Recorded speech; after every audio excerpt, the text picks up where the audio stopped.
the Inspector General of Police, Suleiman Abba, to welcome you and convey to you the best wishes of His Excellency Kamala Sharma, the Secretary General of the Commonwealth Secretariat.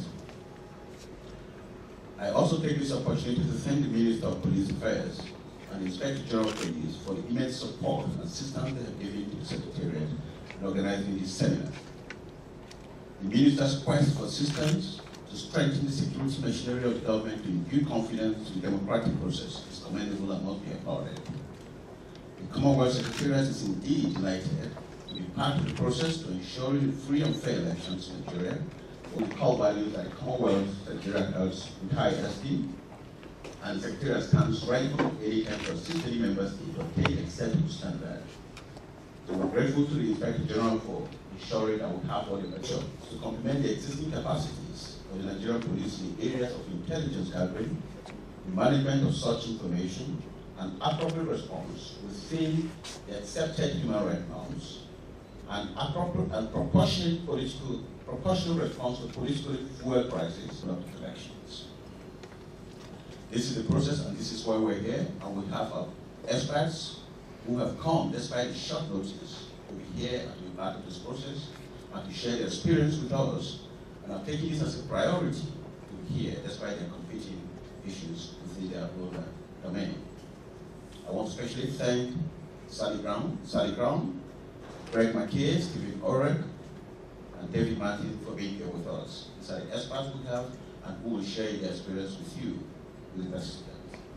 They have wealth of experience from other Commonwealth jurisdictions and other areas, other parts of the world where they have done similar training. And we'll be grateful to have them here and privileged to have them to share their experience with us this morning for the 2 days. I also want to thank the participants for finding time to come here, at least with your usage tool, you're able to come and listen to and share your experience as well with our distinguished experts. We're anticipating and engaging and stimulating the changes, and I hope that the workshop will provide you with significant benefits in there to keep you, to help in your roles, to keep you pleased during the election. So thank you very much, and thank you for coming. Thank you. The representative of the INEC chairman, the head of the Commonwealth team, the Deputy Inspectors General of Police, EU Observer Team, senior police officers here present, participants, ladies and gentlemen, good morning. I would like to welcome you all to this important seminar on intelligence, command and information management organized by the Ministry of Police Affairs with support from the Commonwealth Secretariat. This is yet another capacity building program aimed at preparing members of the Nigeria Police Force for the 2015 general elections.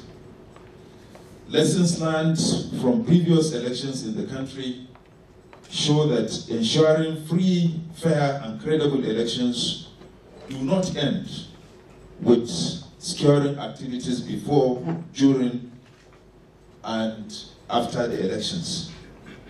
Rather, it includes assurances to both the contestants, the electorates, as well as others on issues emanating from voting exercise, which we always assure all that they will be effectively handled.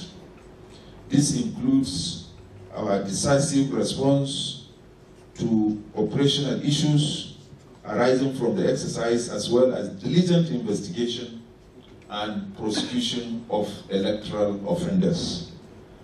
This is the focus of this two-day seminar, and hence the choice of the target audience, who are officers drawn from the investigation and the intelligence department, as well as from police striking units as they affect operational issues. Let me commend the Honorable Minister of Police Affairs for the efforts of the ministry in securing the support of the Commonwealth Secretariat, who sponsored this seminar. I would like to thank the Commonwealth Secretariat in particular for this wonderful gesture. The Nigeria Police appreciates this support and will continue to remain and partner with you in this progressive manner. On this note, I welcome you all to the seminar and urge you, in particular the participants, to pay rapt attention to the presentation which will be covered in this seminar.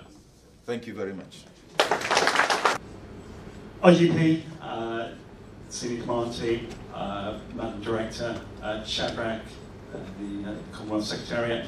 Ladies and gentlemen, thank you very much. Thank you. Good morning, everybody. So my name is Sally Crown, and I've worked in the police force in the south of the UK for about 24 years.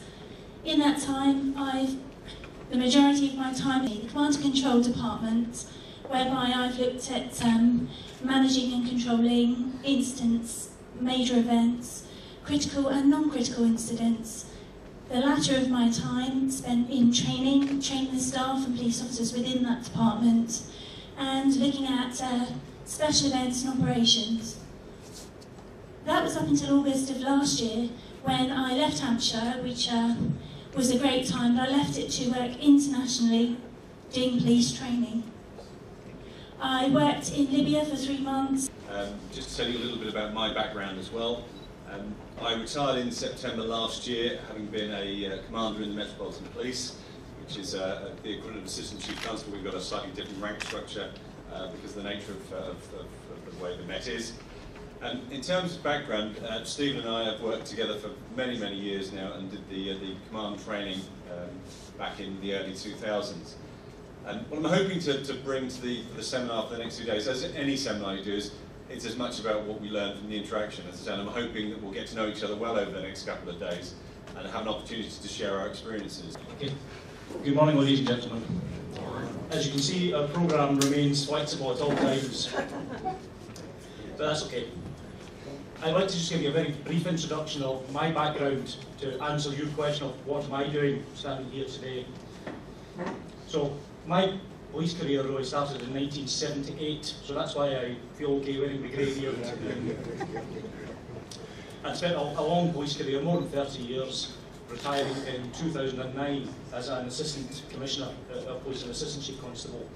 And most of my service was in reacting to operations, so I was in specialist firearms, in counter-terrorism, search, all the tactical parts of policing, where my background as an officer through the junior ranks.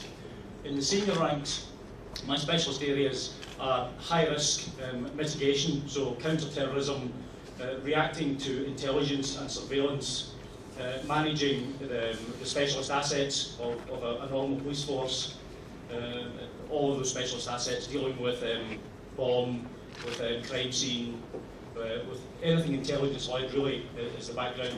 And more laterally, I've branched out into international work, and really in the last 10 years I've worked in many countries, both serving and since I retired. I was the senior police advisor to the coalition forces in Afghanistan in 2008, so I was advising the General Command as a seconded brigadier at the time, advising on the coalition's activities in Afghanistan. I was decorated for service there for helping to reform the police in Afghanistan. I've moved on from there back to the UK to work in our Home Office, so our Minister of Home Affairs, if you like, advising ministers in the UK on police capacity and capability building, especially around terrorist threat. So I have a background in identifying the resources and the policies needed to counter terrorism in the UK, working closely with the military and our special forces in devising those high-end kinetic tactics that come at the end of an intelligence-led operation. All right. Thank you. I'll go for a quick break.